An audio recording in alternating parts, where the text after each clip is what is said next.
L'avenue Jacques-Minot, qui relie la place Rabelais à la place Janssen, a été entièrement refaite par GPSO afin de la moderniser et pour créer des places de parking.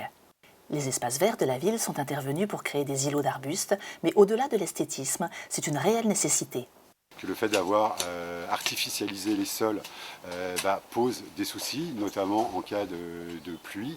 Donc aujourd'hui, on désimperméabilise de plus en plus les sols, notamment pour permettre une meilleure infiltration des pluies en cas d'intempéries.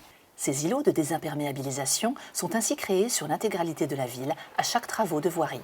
Dès que cela est possible, on va créer des jardinières, on va désartificialiser les sols. Si on peut par exemple transformer des pieds d'arbres en fosses filantes, on va le faire. C'est-à-dire que dès qu'on peut gagner un petit peu de terre sur le bitume, on le fait. Cette soixantaine d'îlots de près de 1000 arbustes devrait permettre également de concilier écologie, esthétisme et identité de la ville. Donc le but général était aussi de mettre en avant une perspective qui donne donc sur cette fameuse place Janssen, en travaillant sur différentes couleurs, différentes textures, différents végétaux, pour allier un petit peu classicisme et modernité. Chaque îlot est travaillé avec un seul type de végétal. En revanche, sur l'ensemble de l'avenue, on va avoir 10 genres de végétaux différents, là pour avoir donc une diversité un petit peu plus actuelle.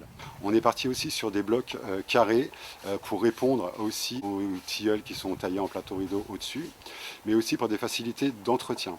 Au niveau de la taille, on interviendra 2 fois dans l'année en fonction de la variété, donc une au printemps et une à l'été.